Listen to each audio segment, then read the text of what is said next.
Bom dia a todos, meu nome é Leonardo Zoccarato Ferreira e vocês estão na Escola de Filosofia.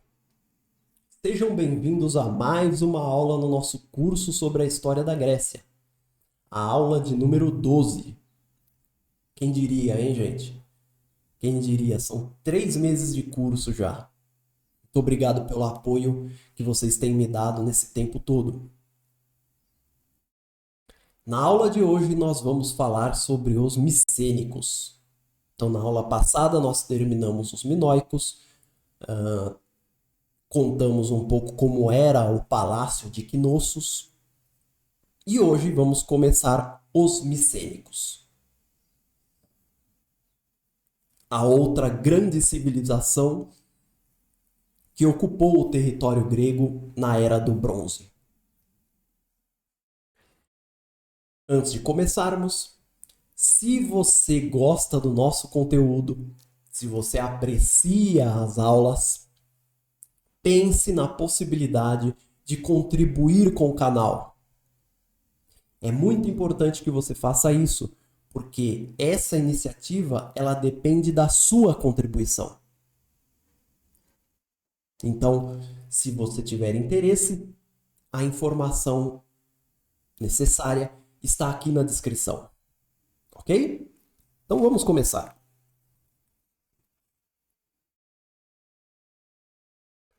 Vamos começar assim, olha. Se você fosse um professor e estivesse dando um curso sobre a história da Grécia, como nós estamos fazendo, em 1850, e um aluno te perguntasse a respeito da Guerra de Troia, o que você responderia?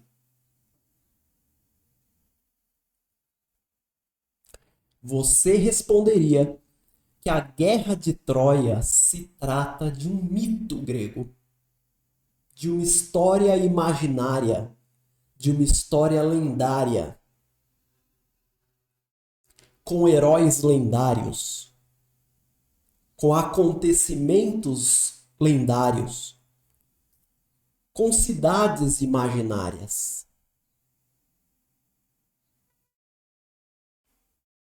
As quais não sabemos se existiram ou não.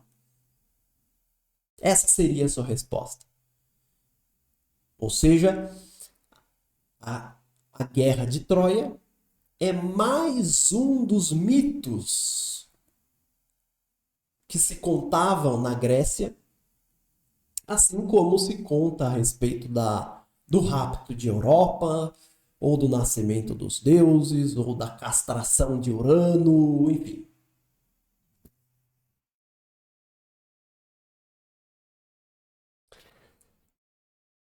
Uma das crianças que ouviu essa resposta se chamava Henrik Schliemann, que era filho de um pastor prussiano que morava numa cidade chamada Rostock.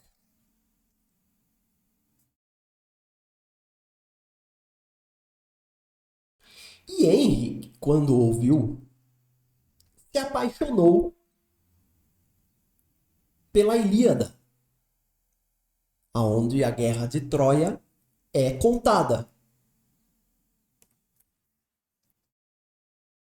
O pai dele, que também gostava do tema, vendo a paixão do filho pelo poema de Homero, fez o que todo pai tem que fazer quando seu filho se apaixona por alguma coisa. Estimulou.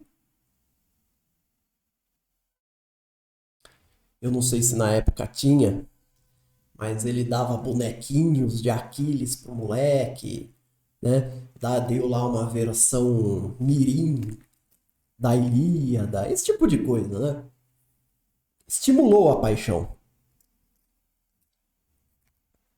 Então Henrique cresceu com essa semente dentro dele E essa semente, com a ajuda do pai dele, se tornou uma bela árvore.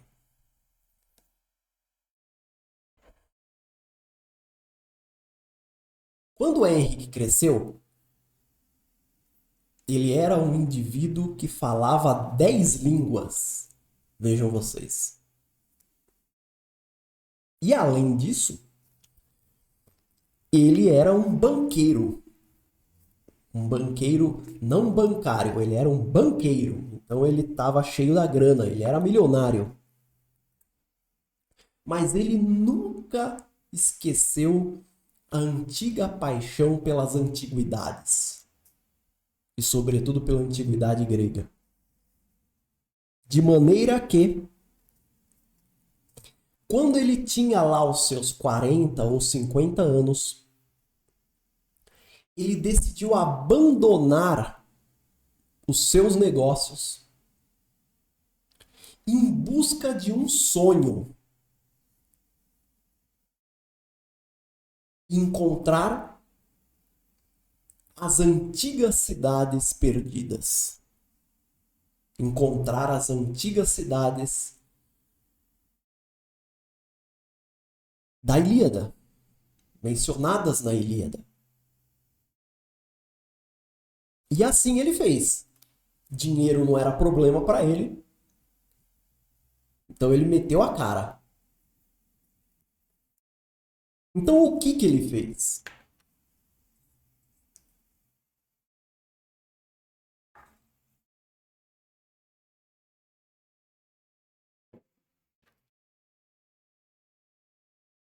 Ele leu as obras antigas, não esperando ler um mito, mas esperando ler documentos históricos.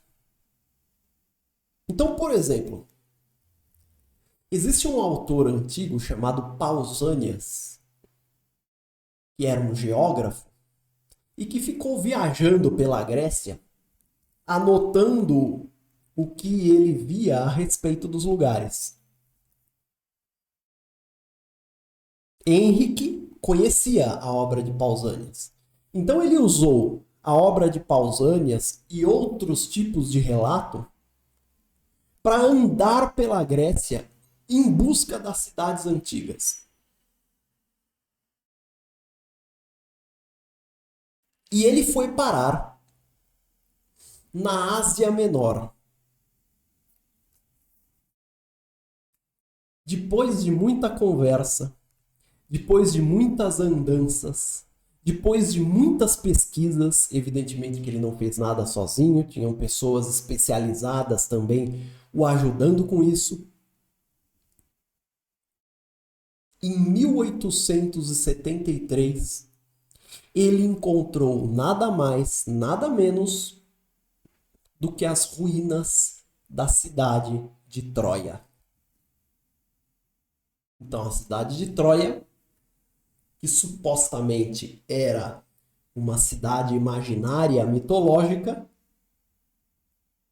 foi encontrada.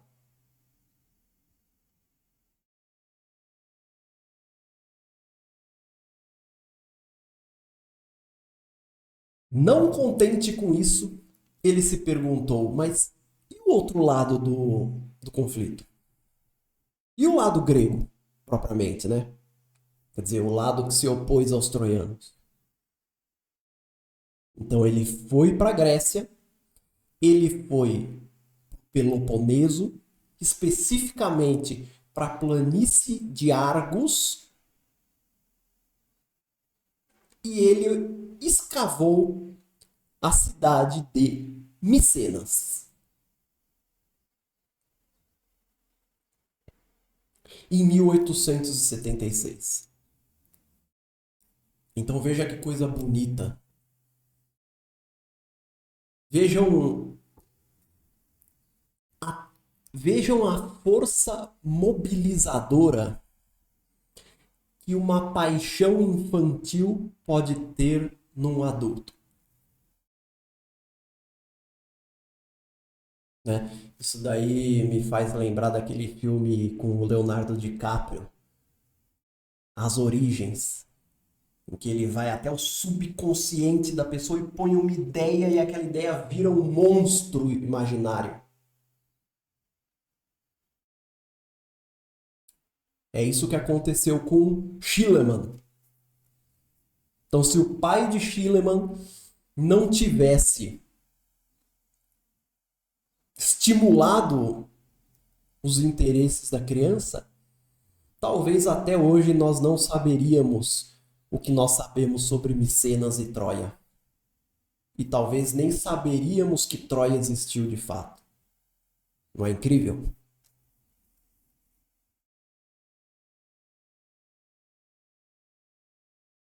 A gente nunca deixa de ser criança, não é?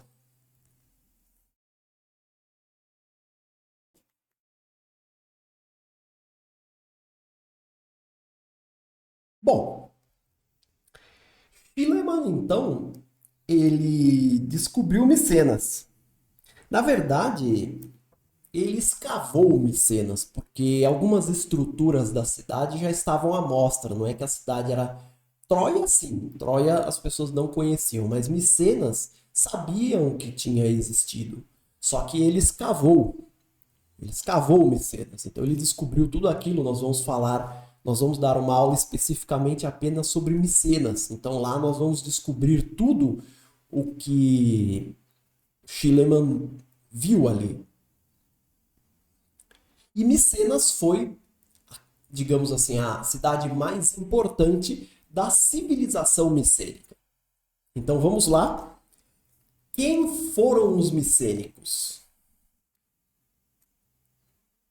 Os micênicos foram herdeiros daqueles gregos que chegaram no território em cerca de 2000, 2100. Vocês se lembram, né? Se vocês são alunos aplicados, vocês se lembram de uma das minhas aulas quando eu disse que os gregos chegaram no território que hoje nós conhecemos como a Grécia em cerca de 2000, 2100. Eles meio que se misturaram com as pessoas que estavam lá. Em alguns casos a mistura foi pacífica, em outros houve uma guerra. E esses gregos ficaram nesse território até que em 1700 um grupo desses gregos se reconheceu como a civilização micênica. Então, a civilização micênica é uma das tribos que vivia na Grécia desde 2100. Quer dizer, uma das tribos gregas que vivia na Grécia desde 2100 alcançou um nível de complexidade social a ponto de que várias cidades dessa tribo se reconheciam culturalmente, se identificavam culturalmente, e a partir desse ponto, que ocorreu em algum momento ali do ano 1700, a gente diz que a civilização micênica nasceu.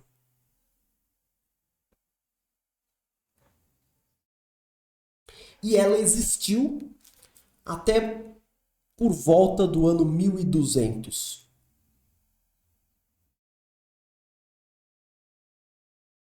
Vamos explicar um pouco mais, olhando para o mapa, para ver se a gente é um pouco mais claro. Vamos ver.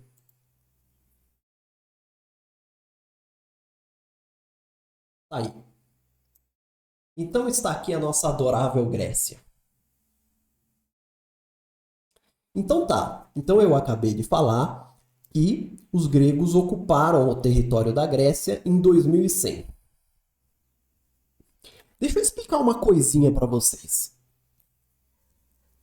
Quando a gente fala dos gregos, vocês se lembram que em aulas passadas eu expliquei que eles não se chamavam de gregos. O nome grego, Grécia, é um nome que os romanos davam a eles. Se você se teletransportasse para a cidade de Micenas em 1700 e quisesse encontrar os gregos, eles iam olhar para você e falar: mas quem são esses caras aí? Nós não sabemos de quem você está falando. Eles não se reconheciam como gregos. Existe uma palavra mais genérica para a gente que eles usavam, que eram os helenos. Então, se você falasse dos helenos, talvez eles se reconhecessem. Agora, os gregos, eles se dividem em 4 tribos. 4 tipos de gregos, se vocês preferirem. Que a gente chama que são os eólios, os jônios, os dórios e os aqueus. Tá bom? Nesse momento da história, então na Era do Bronze, ano 1700, os dórios não estão na jogada. Eles não estão na brincadeira ainda. Eles vão entrar na brincadeira mais pra frente. Quem tá na jogada? Quem tá na jogada são os eólios ocupando o espaço da Tessália e eventualmente da Beócia. Os jônios ocupando a planície da Ática.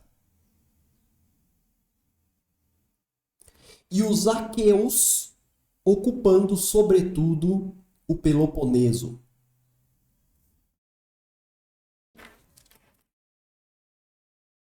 Bom, pois bem, os micênicos eram aqueus.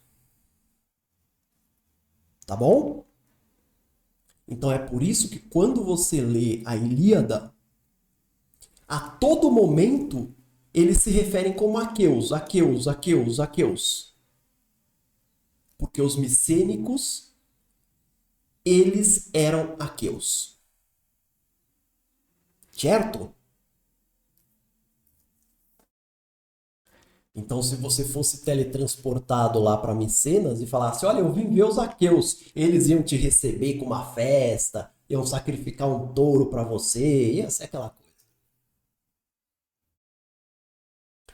Continuando aqui no mapa,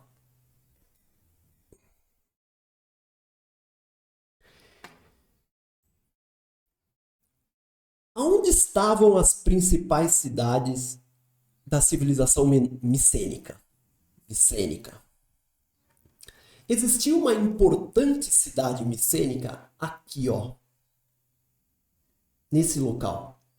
Na verdade, era até um reino, que era o reino de Pilos. Tá vendo? Pilos. Então existia uma cidade aqui chamada Pilos, que controlava toda essa região, que se chama Messênia. Depois, a civilização micênica se expandiu e passou a controlar também a Beócia. Então, aqui na Beócia, existiam 2 grandes cidades micênicas, que era Tebas e a cidade de Orcomenos, que até aqui está no mapa. Aqui na Beócia também é o lugar onde estava a grandiosa fortaleza de Glá, que tem uma força nominal incrível, né? Ela ficava por aqui, vamos ver. Precisaria digitar aqui. Enfim. Estava por aqui.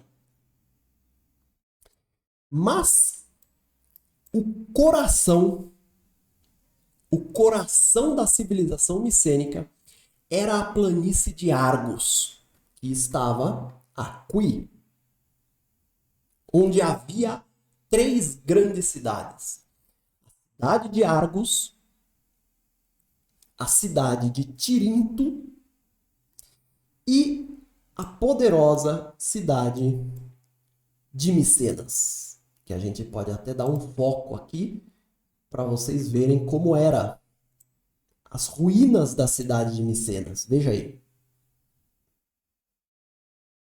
Esse era o palácio de Micenas. Ok?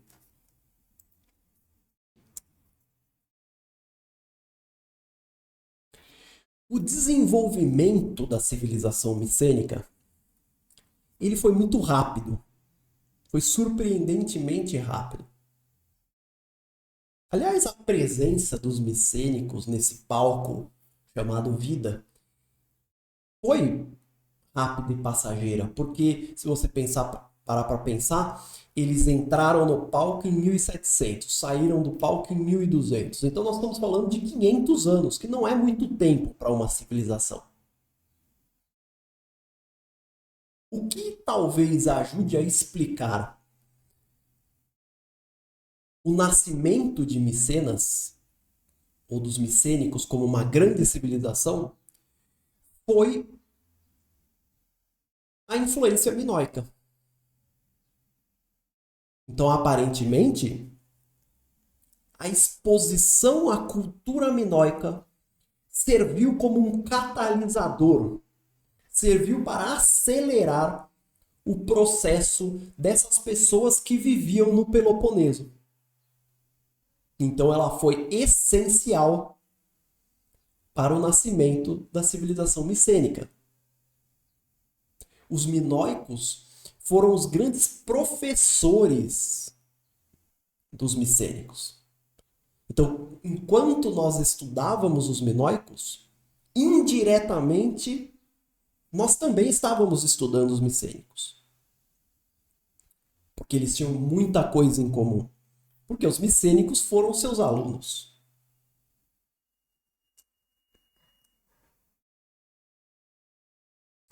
Os minoicos ensinaram aos micênicos suas técnicas, ensinaram a metalurgia, ensinaram sobre a religião, ensinaram sua arte. Deixa eu mostrar uma coisa para vocês. Vocês assistiram a aula sobre o Palácio de Knossos, não assistiram? Vocês lembram que naquela aula a gente mostrou muitos afrescos minoicos, não é? Olha só isso. Se eu mostrasse para você esse afresco, você diria que ele é da onde? Por tudo que você viu na aula passada, você diria que ele é minoico, não é? Pelas roupas das personagens, pelo estilo. Ele tem tudo de minoico. Pois é, esse afresco aí foi encontrado em Micenas. Viu? Isso é só para mostrar para vocês o impacto da influência minoica entre os micênicos. Com o passar dos anos, os micênicos começaram a usar as técnicas que eles tinham aprendido com os minoicos, técnicas artísticas, por exemplo, técnicas de cerâmica, para expressar os seus motivos, para expressar os seus interesses. Então a pergunta é: quais eram os interesses dos micênicos?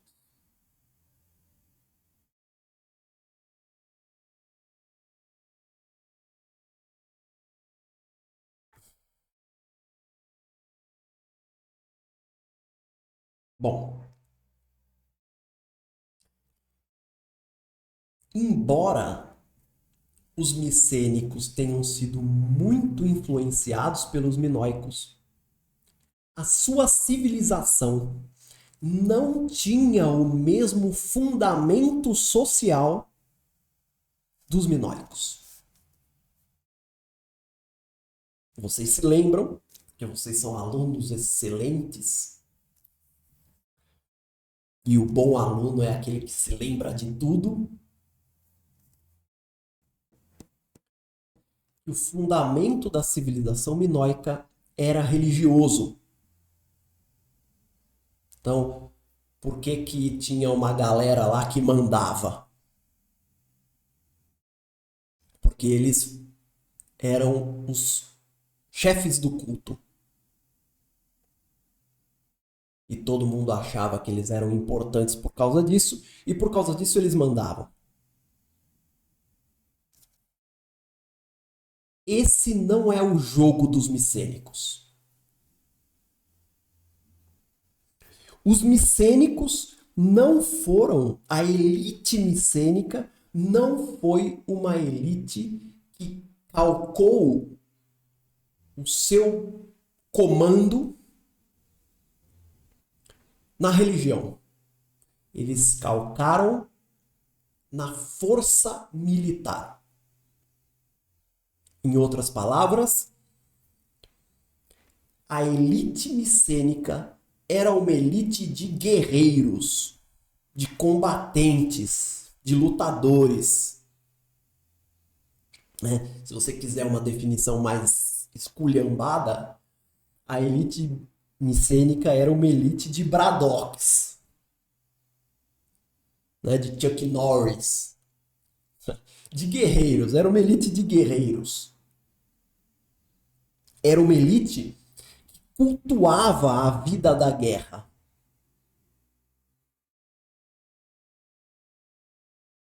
E que expressou isso através da sua arte. A gente poderia até pensar, né? Será que a posição geográfica deles explica alguma coisa a respeito disso? Porque como eles estão no continente, uma cidade que está no continente, dividindo ali o território com outras cidades que não necessariamente são pacíficas, existe muita hostilidade. Uma cidade como essa era mais suscetível a conflitos do que, por exemplo, cidades que estão numa ilha como Creta. Não é? É muito mais fácil você lutar com outra cidade, ainda mais naquela época, por terra do que por mar. Naquela época, o mar servia como uma barreira natural e isolava uma civilização como Creta. Então, talvez os cretenses tenham se sentido mais confortáveis para encarar a vida do ponto de vista religioso e não guerreiro. Mas os micênicos, que estavam no continente, que brigavam toda hora, que eles próprios entraram na Grécia brigando com quem estava lá, eles preferiram confiar numa elite de guerreiros para assegurar a sua existência. Né? É uma conjectura aqui. Seja como for, seja por que for, os micênicos eram uma elite de guerreiros. E eles expressaram isso na sua arte. Vamos ver. Quer dizer, vamos ver? Não, vocês vão ver. Porque eu vou colocar na edição. Então, um exemplo está aparecendo na tela. Esse é um vaso micênico que mostra, por exemplo, uma mulher se despedindo de soldados que vão para a guerra. Legal, né? Então, esse tipo de cultura ela é frequente. Eu vou ver também se eu deixo a imagem de um anel com cenas também de batalha. Eles tinham essas cenas toda hora, tá? Porque era assim que eles se identificavam. Então, interessante, né? Quando a gente diz que eles aprenderam com os minoicos, eles aprenderam as técnicas, né? Como fazer a cerâmica, como desenhar na cerâmica, as técnicas. Mas os motivos, isso é, os interesses, são deles, não são dos minoicos.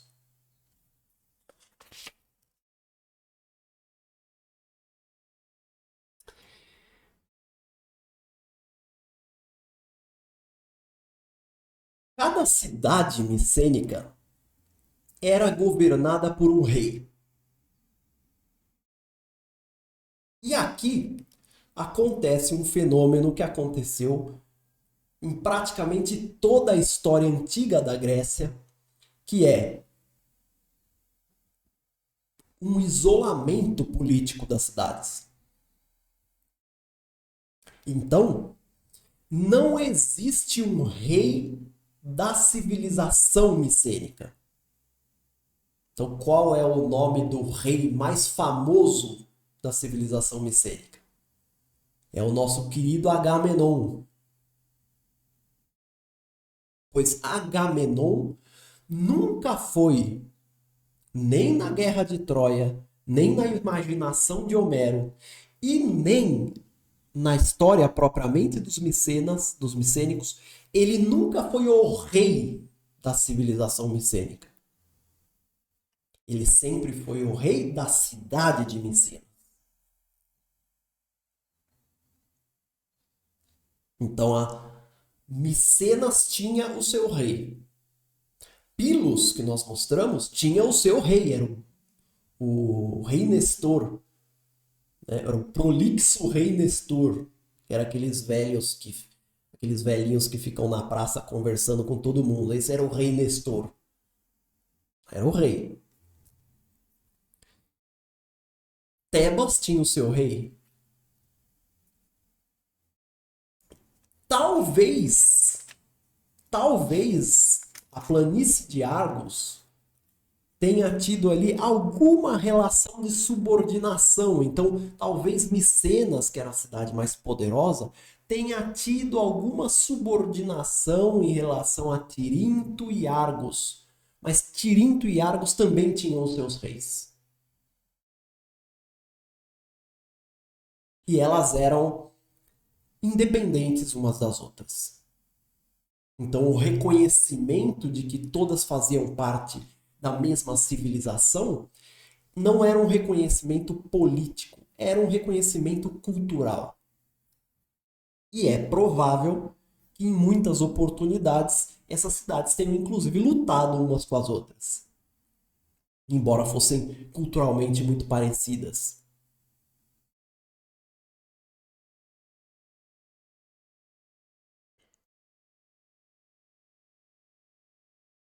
Assim como entre os micênicos, ou talvez até mais,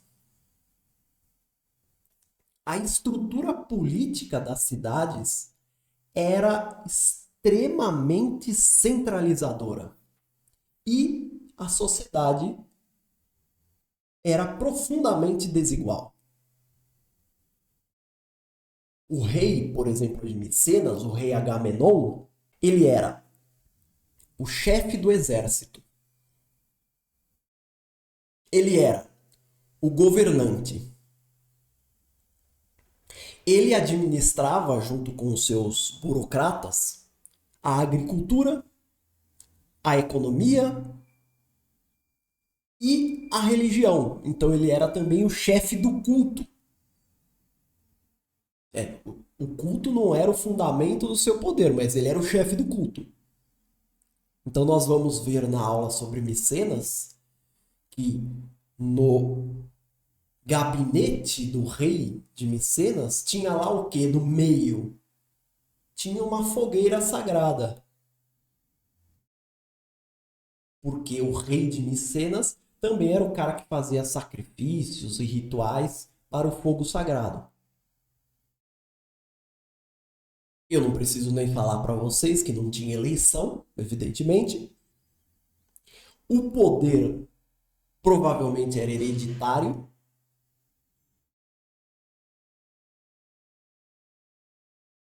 E a economia era totalmente controlada e centralizada. E assim como entre os minoicos, o esquema era todo feito para beneficiar uma pequena elite aristocrata ali que ficava embaixo do rei e que era a única que se beneficiava nessa formatação toda social.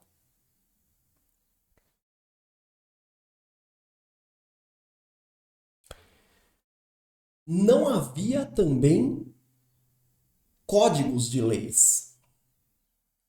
Não havia nenhuma lei escrita. Não havia um código civil. Não havia uma constituição. Não haviam decretos ou, sei lá, normativas. Até porque ninguém sabia ler e escrever. Então nem tinha por que ter essas coisas. Resultado: os cidadãos viviam numa insegurança tremenda, né? Porque, como não tem uma lei escrita, você nunca sabe exatamente o que você tem ou não que fazer. E o rei era, no fundo, o legislador e o juiz. Então, quando pintava um conflito lá, manda esse cara pro rei. Né? Essa pica não é minha, essa pica é do aspira do rei lá. Manda para ele.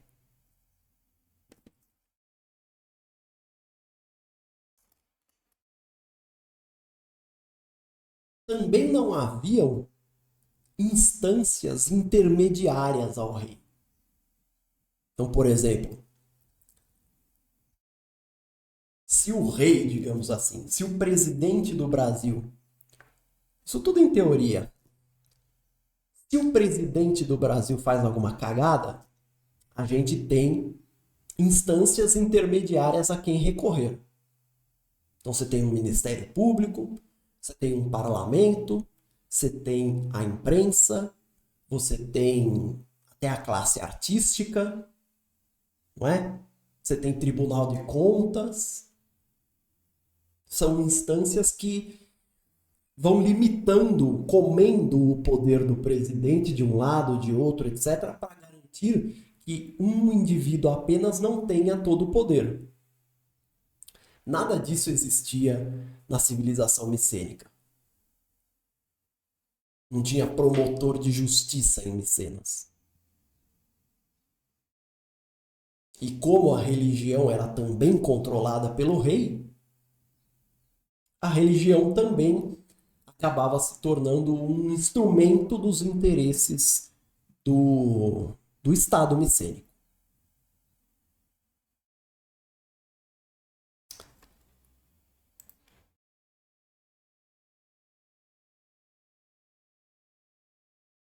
Aí vem a parte meio triste da história. Contenham suas lágrimas. Vocês já leram os livros do Frankenstein?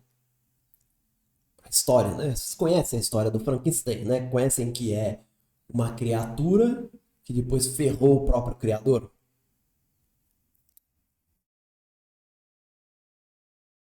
Os micênicos, eles beberam na cultura minoica durante o nascimento deles.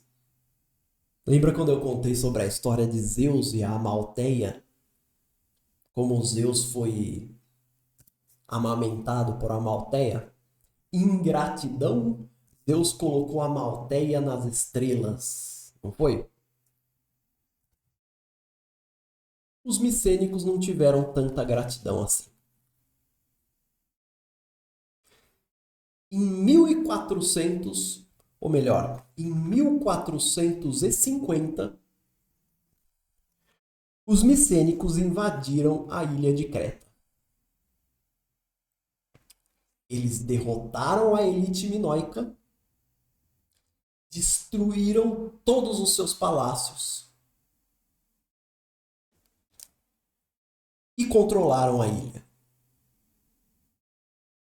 Então veja que ingratos, não é?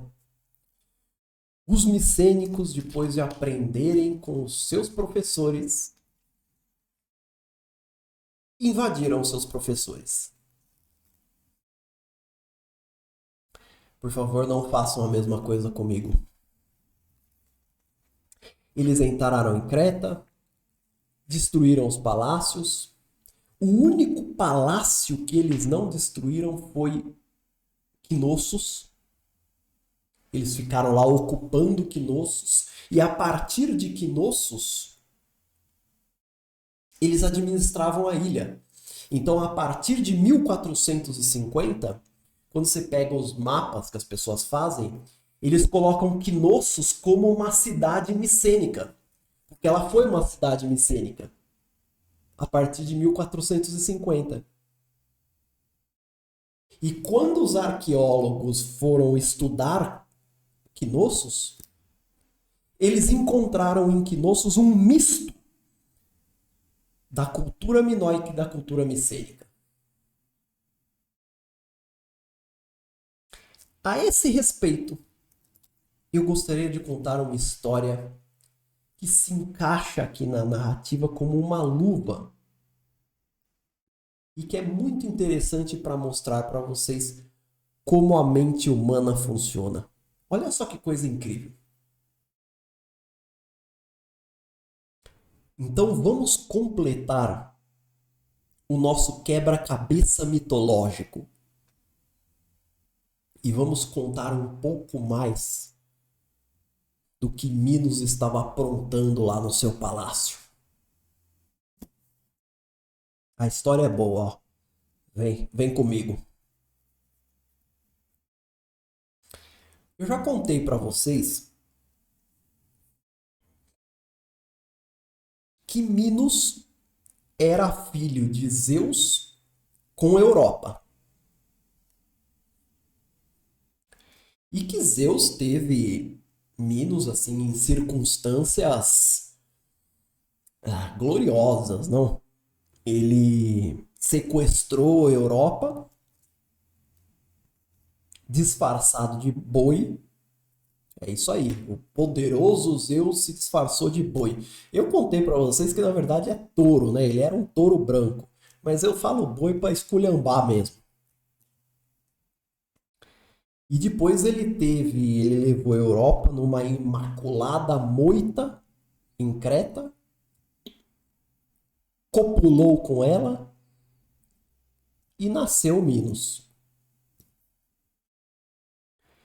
E depois ele olhou para Minos e falou: esse moleque aí leva jeito, hein? Você vai governar Creta.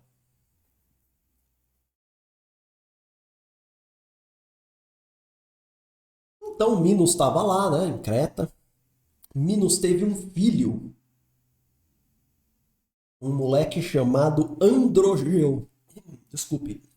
Um moleque chamado Androgeu. Um belo dia, esse garoto já era um jovem, já, sei lá, tem uns 16 anos.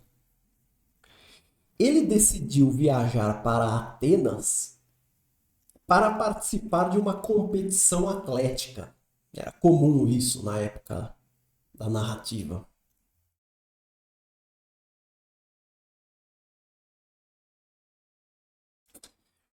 Vocês se lembram daquele touro branco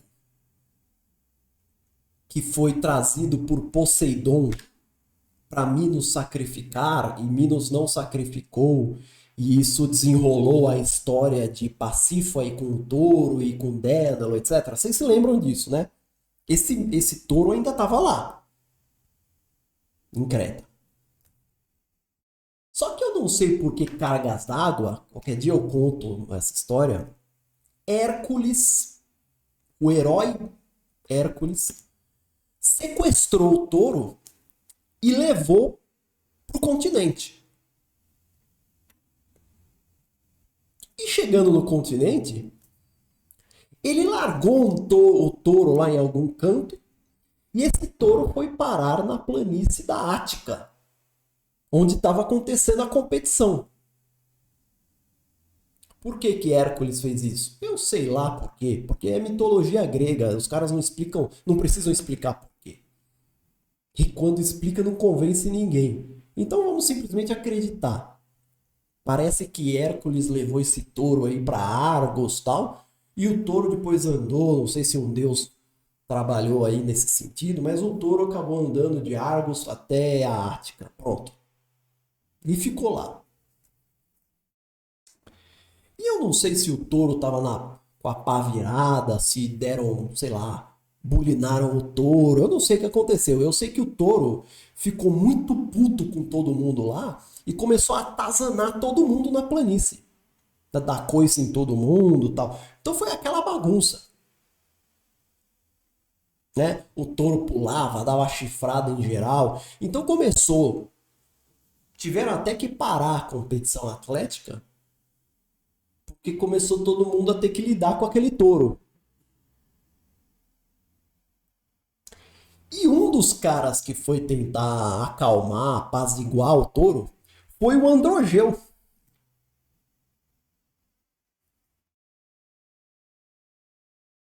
Bom, o que, que aconteceu? O que aconteceu é que o touro matou Androgeu. E Minos ficou sabendo, evidentemente.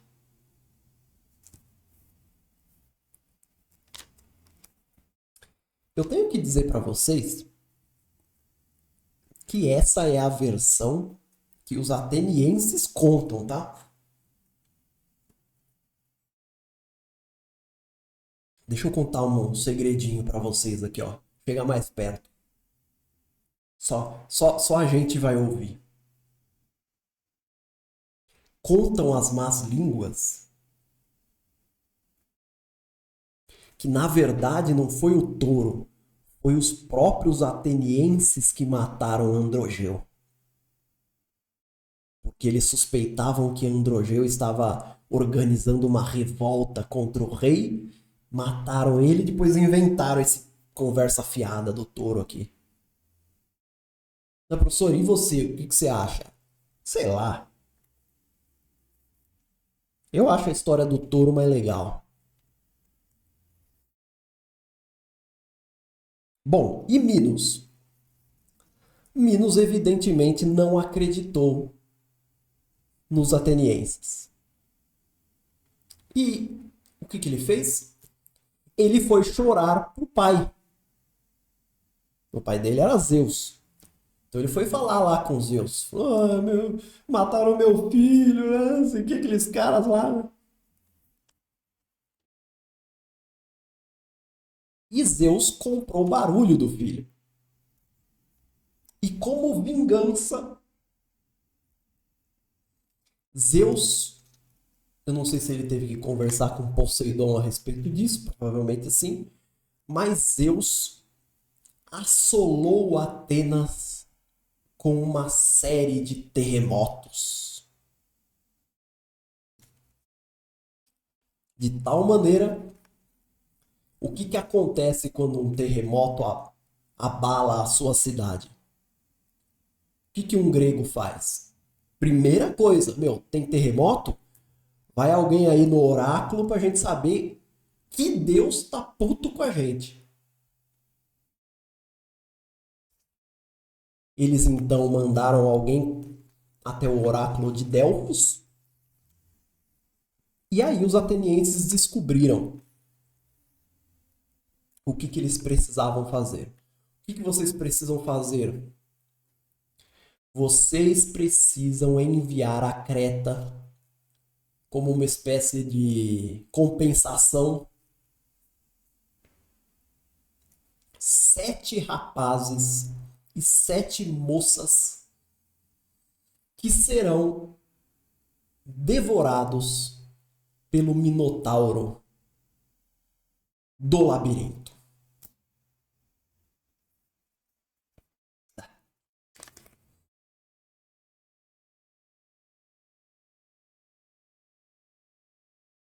Bom,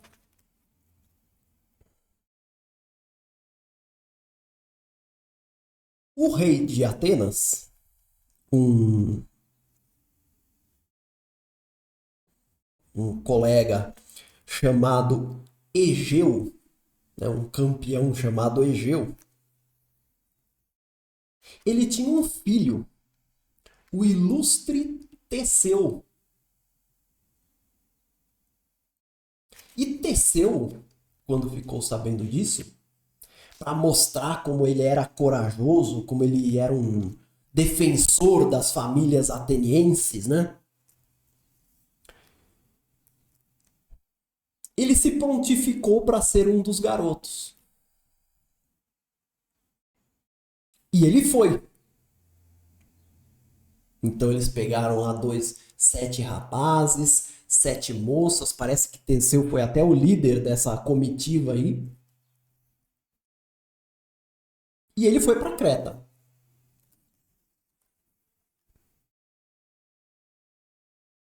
E quando chegou em Creta, Minos tinha uma filha chamada Ariadne. E o que aconteceu? Quando Teseu saiu do seu barco, aportou em Creta e saiu do seu barco brilhando, não é? Com a clava dele, ele tinha também uma espada, com aquelas roupas todas, né? Como se fosse o Brad Pitt saindo assim, né? Ariadne olhou para aquilo e se apaixonou por Teseu. Quem não se apaixonaria por Teseu, né? Qualquer um de vocês aí, eu, qualquer um se apaixonaria pelo grande Teseu. Então, não podemos culpar a Ariadne.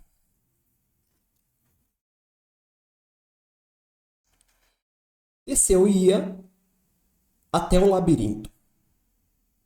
Supostamente ele iria ser comido pelo Minotauro. Mas é claro que ele iria, na verdade, lutar contra o Minotauro. E a Ariadne sabia que o problema não era simplesmente o Minotauro, o problema era o labirinto. E ela queria ajudar Teseu. Então ela virou para Teseu e propôs o seguinte: olha, vamos fazer assim. Eu vou te ajudar com essa questão do Minotauro. Em troca, eu quero ser sua esposa. E aí você me leva daqui. Me leva para Atenas. E Teseu aceitou.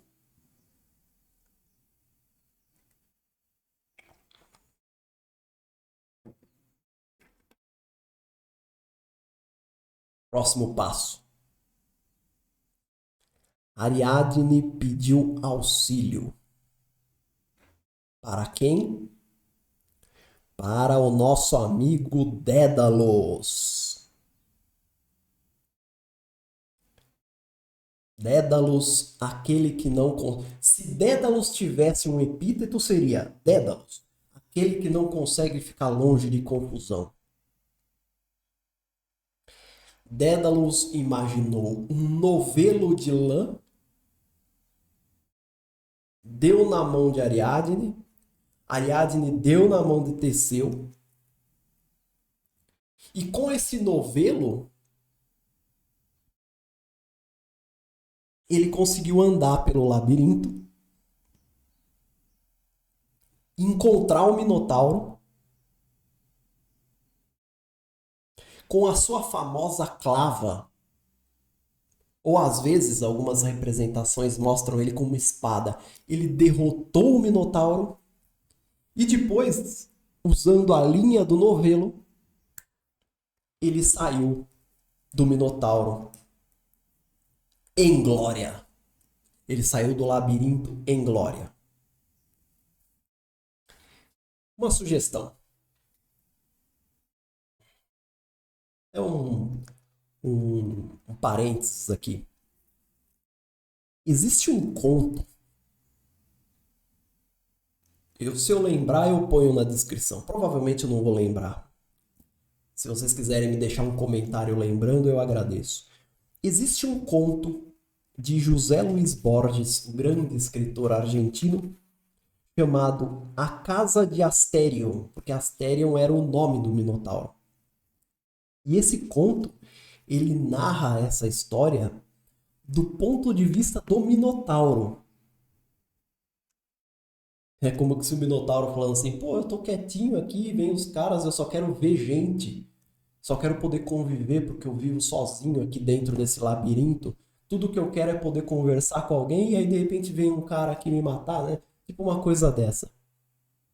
Então, se vocês quiserem, quando eu terminar de ler o mito, leia esse conto de Borges, que é muito gostoso. Sugestão.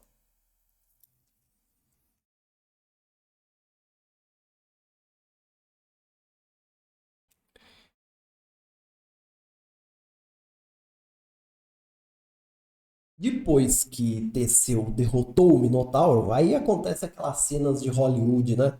Ele saiu, do labirinto e aí o exército de Minos o atacou, ele se defendeu, lutou ali junto com seus companheiros, aí ele agarrou Ariadne, correu pro barco e saiu da ilha. Ele ainda tinha feito mais. Ele fez uns furos nos barcos cretenses, de maneira que os caras não conseguiram segui-lo. E foram embora. Ele, Ariadne e os seus companheiros, todos salvos. Aí acontece um fato assim que é bizarro, né? Bizarro, aquelas coisas da mitologia que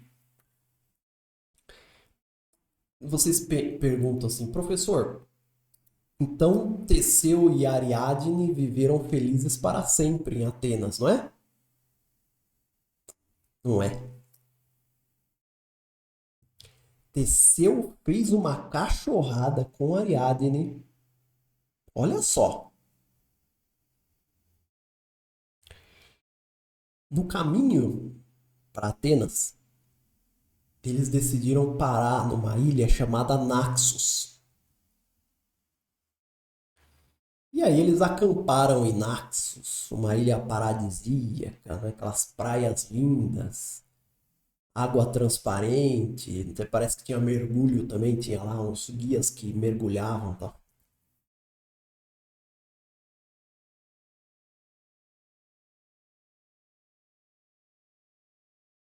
E Teseu ficou lá, digamos assim, aproveitando a Ariadne, né? Vocês sabem exatamente do que eu estou falando.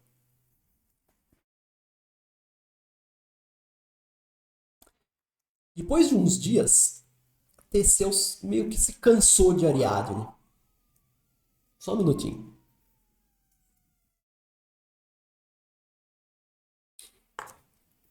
Pronto. Tava passando uma ambulância.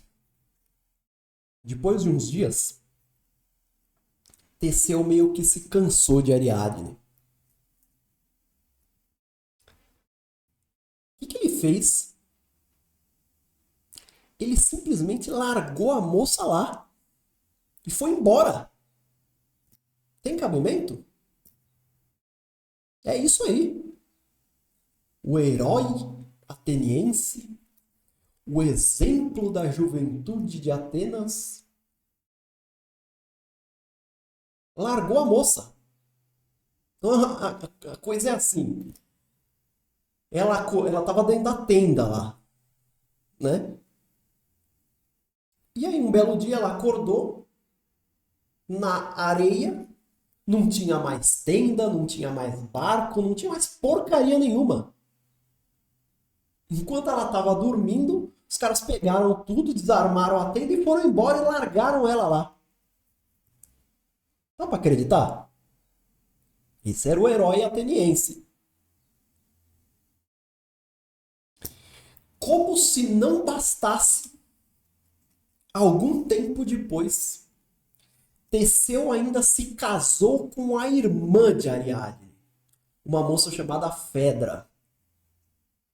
Seja bem-vindo à mitologia.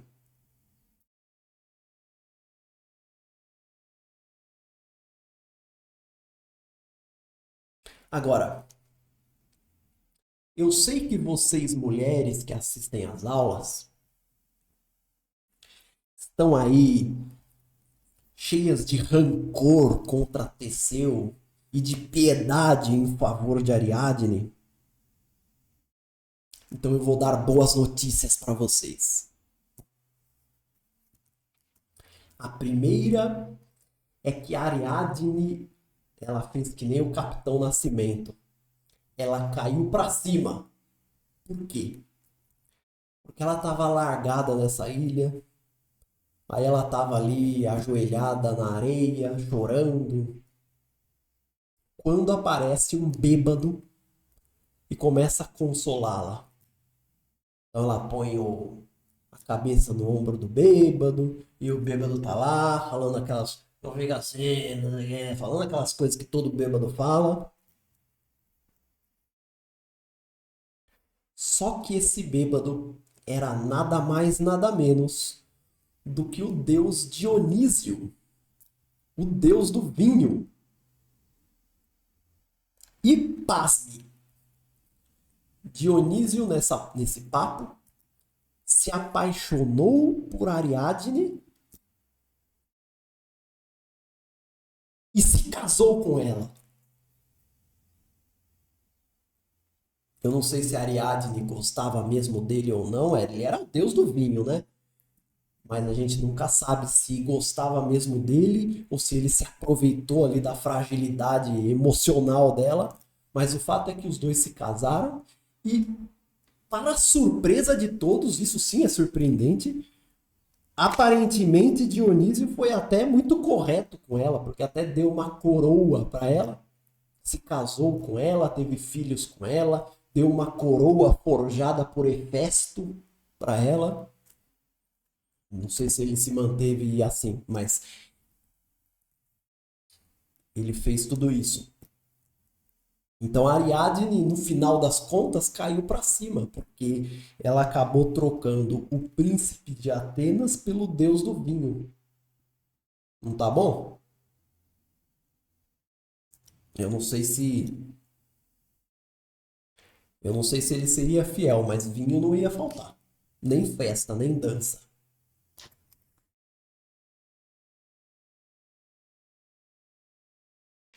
E como eu sei que é muito bom ver alguém que fez uma cachorrada se ferrar, essa é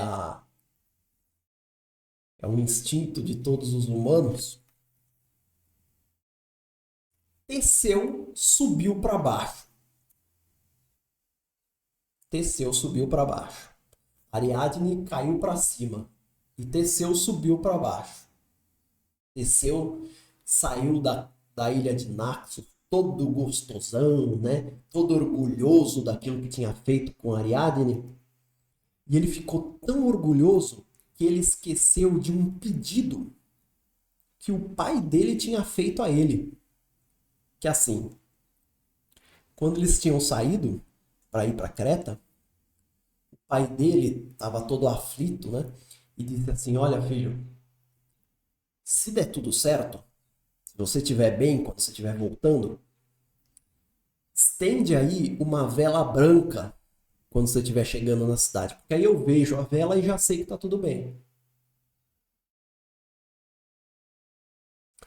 Pois Teseu não esqueceu disso e deixou lá uma vela negra em sinal de luto. O que aconteceu? O senhor Egeu, quando viu aquela vela preta, achou óbvio. Meu filho foi pro caixão. E o pai, o senhor Egeu, ficou tão angustiado que pegou uma pedra e pulou no mar que fica em frente a Atenas, se afundou e morreu naquele mar. E esse mar, a partir daquele momento, ficou conhecido com o nome do rei, o Mar Egeu. Então foi isso que Teseu ganhou com a canalice dele. Perdeu o próprio pai. Enfim, O que essa deliciosa história tem a ver com tudo o que eu estava dizendo antes?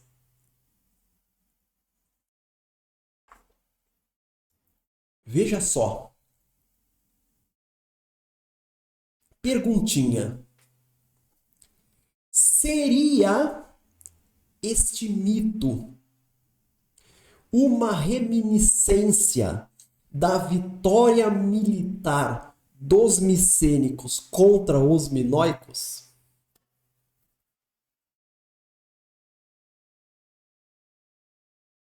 Esse mito, ele era contado na época arcaica.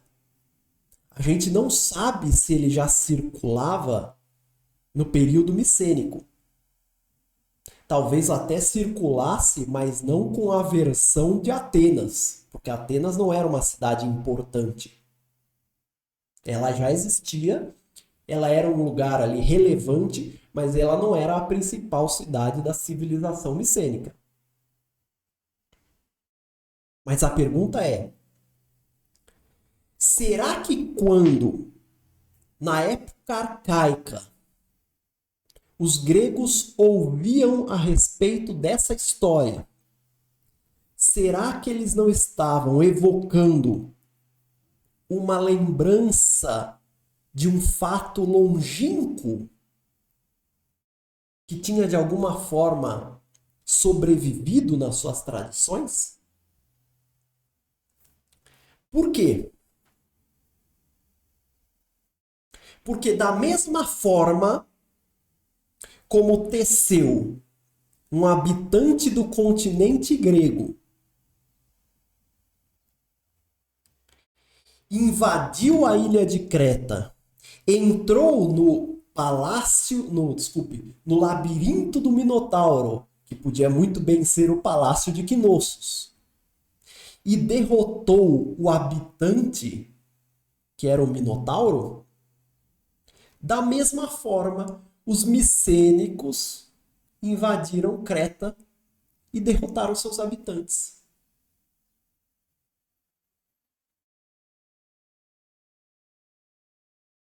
Então, será que essa história de Teseu não era uma maneira simbólica de contar este fato? Nós nunca vamos saber. Nunca vamos ter uma certeza.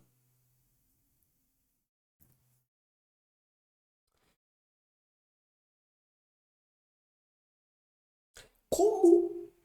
Isso também é uma pergunta gostosa de responder. Como os micênicos derrotaram os minoicos? A resposta óbvia pode ser assim: professor, eles foram até Creta, entraram em guerra e venceram a guerra. Tá bom, tá bom.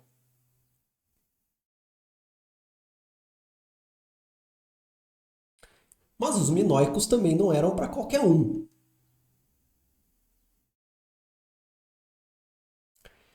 Será que esse conflito teve a ver apenas com a virtude guerreira dos micênicos? Ou será que os minoicos também estavam debilitados? Será que os micênicos se aproveitaram de alguma fragilidade minoica? Vejam essa hipótese que interessante. Vejam só.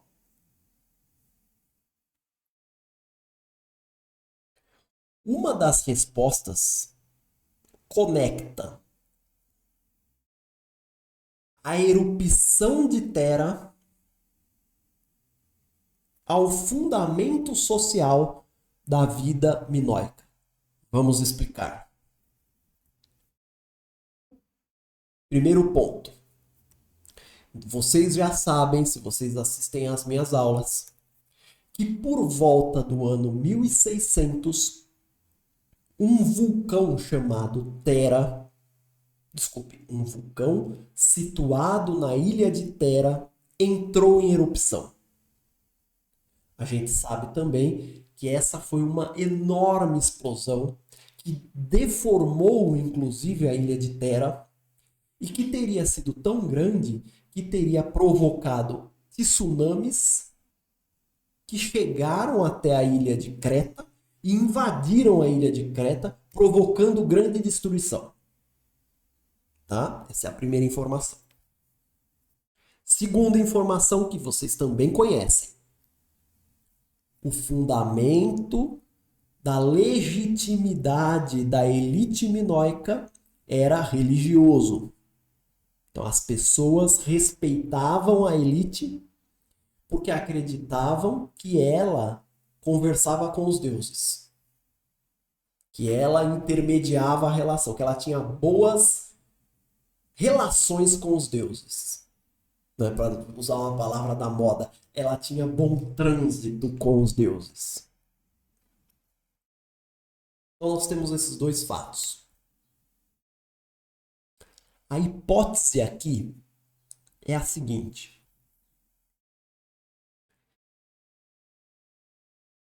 O vulcão em Thera entra em erupção.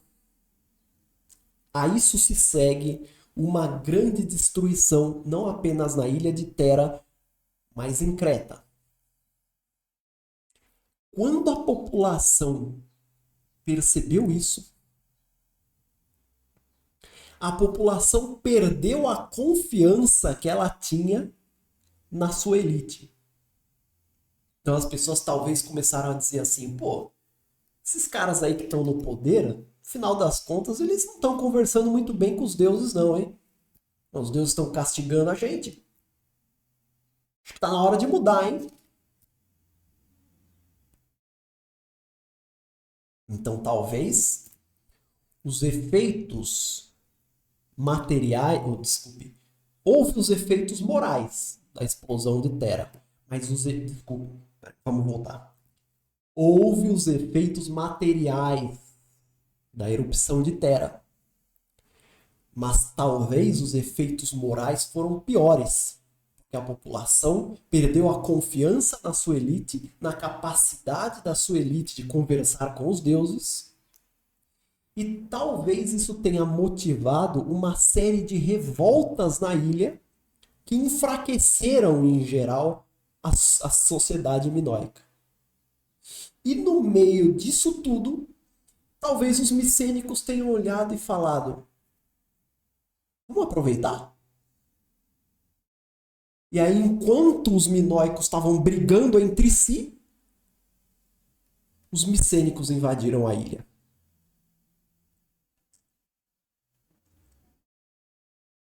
Isso é uma hipótese. Faz sentido? Não sei.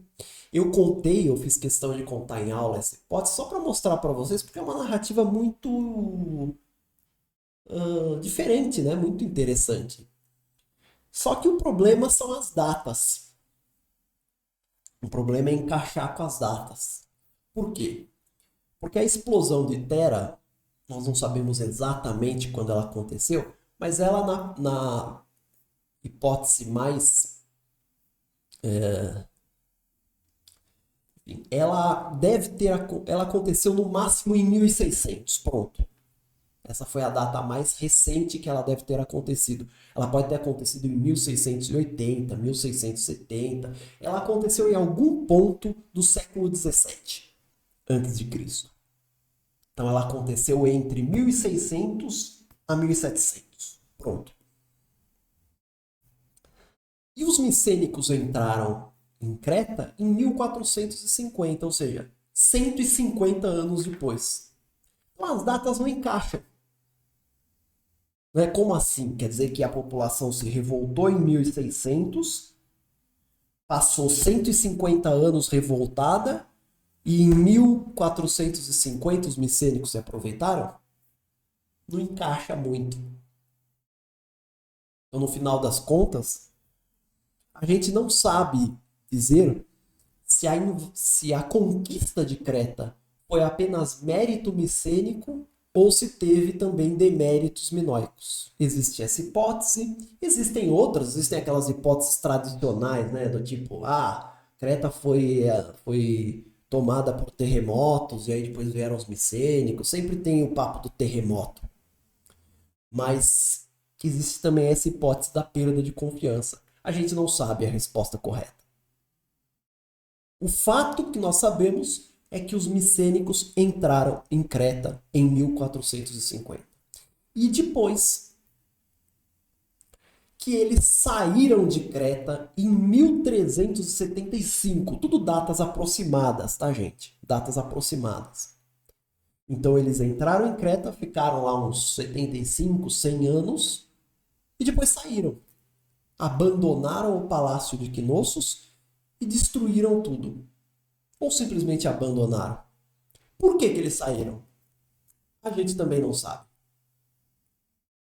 Pode ser que aí sim, a partir da dominação micênica, aquelas pessoas, os minoicos que tinham sobrevivido, né, a população, pode ser que elas não tenham aceitado o domínio micênico e aí sim tenham se revoltado.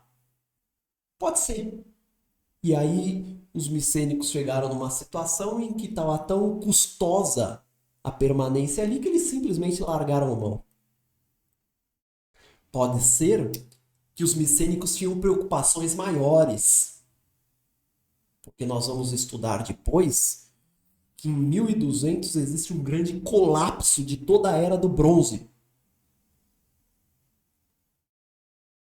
Pode ser que o bicho já estivesse pegando lá na planície de Argos e que os micênicos decidiram recuar para se proteger em Argos. A gente não sabe. Tá bom? Mas o que é seguro é que a partir de 1450 a civilização minoica não existe mais, o que existem são ali resquícios, etc. E que os micênicos tiraram essas pequenas férias aí de 75, 100 anos em Creta. E depois se mandaram também. Tá bom? Então é isso aí, garotada. Aqui vai mais uma aula. Certo? Então é isso aí, minha gente. Eu espero que vocês tenham gostado dessa aula. E a gente se vê na próxima sexta. Um abraço.